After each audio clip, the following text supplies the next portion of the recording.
Welcome to the deep dive. Today, we're diving into something really common, I think, navigating credit, especially in your 20s. hmm We're going to look at some, typical mistakes people make, but more importantly, how learning from those missteps can really set you up better financially down the road. Exactly. It's a really important conversation. Your 20s, well, they're just packed with financial firsts, aren't they? Yeah, definitely. First proper job, maybe that first credit card, and all that new independence. It comes with a pretty steep learning curve. Oh, tell me about it. And making financial mistakes then. It's surprisingly common. So understanding those specific credit mistakes it's key to avoiding trouble later on.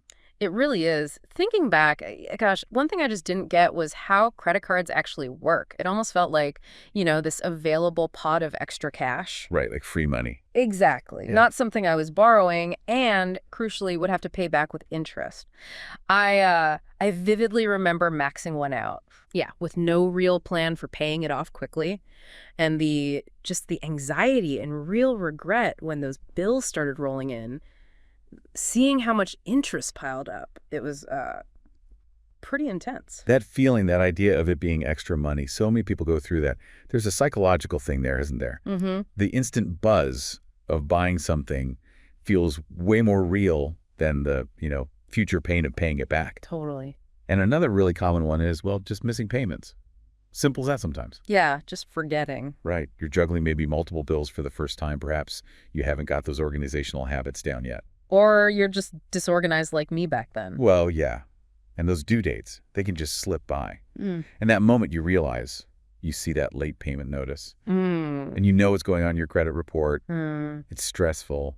And often you're just kicking yourself thinking, if only I just remembered. Oh, absolutely. That regret over missing a payment, it really stings because it feels like such a dumb mistake, unavoidable error. And then the hit to your score feels kind of harsh for just forgetting once. It can feel disproportionate, definitely. And another thing I was totally clueless about was credit utilization. Ah, yes, a big one. I remember thinking, okay, cool, I've got a $3,000 limit.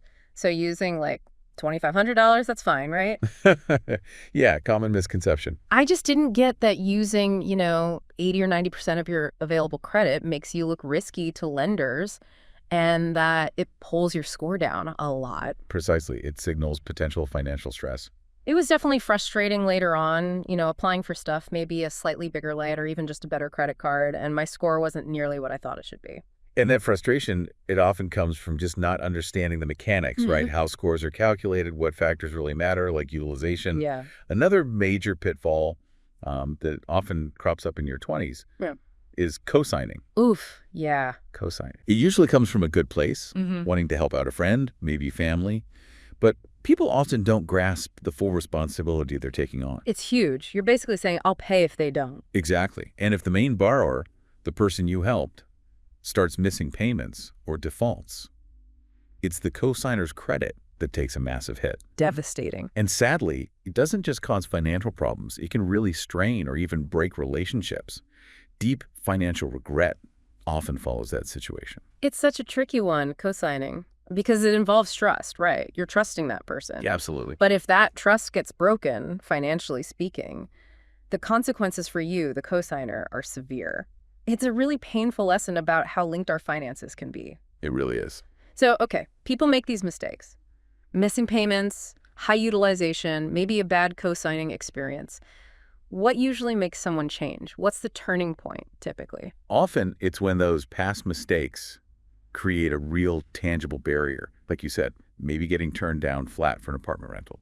Right. Or seeing the interest rate on a car loan offer and it's just sky high. Exactly.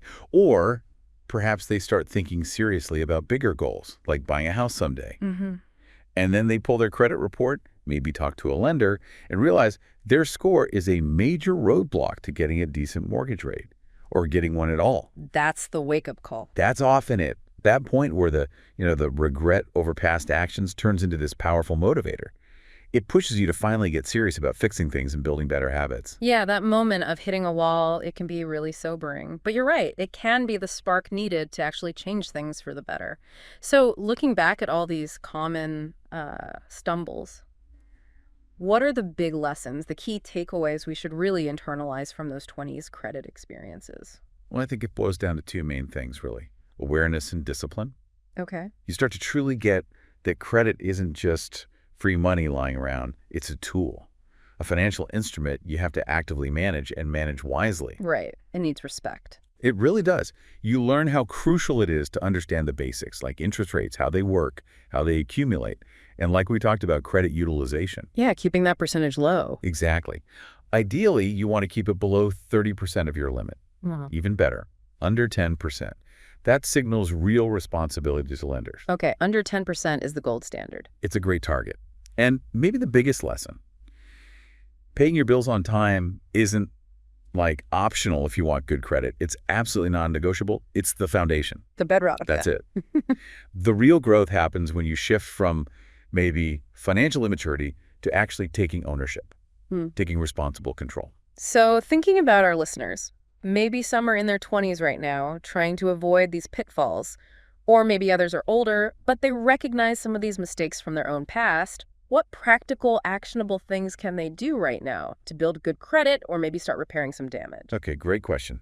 First things first, get your credit reports. You need to know what's actually on there. Where do you get those? You're entitled to one free report from each of the big three bureaus, Experian, Equifax, TransUnion, every year. The official site is annualcreditreport.com. Don't go to imitation sites. Got it. Annualcreditreport.com. Step 1. Step 2, create a simple budget. Doesn't have to be complicated. Just understand where your money is actually going each month. That's fundamental for making sure bills get paid and maybe finding money to pay down debt. Knowing where it goes helps you control it. Makes sense. Third, automate your credit card payments. At the very, very least, set up auto pay for the minimum amount due. That saves you from late fees and those damaging missed payment marks. Okay. Minimum payment automation. Good safety net. Definitely. And finally, number 4, actively work to keep that credit utilization low. We mentioned aiming for under 10%. How do you do that practically, though, if you use your card a lot? Good point. It might mean making payments more than once a month. Maybe paying off a chunk mid-cycle before the statement date so the balance that gets reported is lower. Okay. Pay it down throughout the month, not just once at the end. Exactly. Keep that reported balance low. Those are really solid, practical steps anyone could start on today. And I guess this is where tools and services, maybe like Cool Credit, could potentially help out, especially if you are dealing with past mistakes already. Absolutely.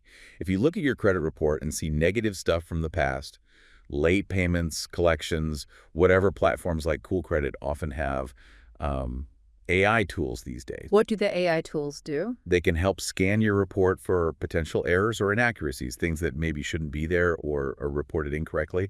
And then they can help guide you in drafting dispute letters to send to the credit bureaus to get those things corrected. So helping clean up the report? Exactly. That can be a huge help in repairing your history. Plus, they usually offer credit monitoring services. Which means? It means you get alerts. If something changes on your report, a new account opened, a late payment reported, a big balance change, it helps you stay on top of things and catch any new problems fast. Okay, so they help fix the past and monitor the present. Right. Ultimately, the goal of platforms like that is to give you the tools and, just as importantly, the education you need to move past those regrettable moments and start building a really positive credit profile going forward. That's key, isn't it? Knowing that it is possible to fix things. It's crucial because it's easy to feel overwhelmed or like you're stuck with a bad score forever if you made mistakes early on. But you're not. There are absolutely proactive steps you can take to improve things and get back on track. That's really good to hear. Genuinely encouraging. Because, yeah, dealing with the fallout from past money mistakes can feel heavy, but knowing you can learn, take action, that's empowering. Precisely. And, those feelings of regret, while they're not fun, you can actually use them. Channel that feeling into motivation for positive change. Turn the regret into fuel. Exactly. Every little step you take today, paying a bill on time, paying down a balance, checking your report, and it's an investment in a more secure, less stressful financial future for yourself. It really just comes down to acknowledging maybe where you were less mature financially in the past and making that conscious choice, that ongoing commitment to build responsible habits right now. That's a fantastic way to frame it. Acknowledging the past, committing to the present. Really valuable insights. Thanks so much for breaking all that down for us. Oh, my pleasure. Like we said, these are common experiences. Sharing what we learn can hopefully help others navigate it a bit more smoothly. Absolutely. And thank you, our listeners, for tuning in to the deep dive. If any of this sounded familiar, if you recognize some of those credit mistakes from your own story, please know you are definitely not alone. Far from it. The key takeaway here is that you can learn from those experiences. You can take the actionable steps we talked about, use the resources out there, and build a stronger financial foundation. Let any past slip-ups be the motivation you need for a financially responsible and ultimately more secure future.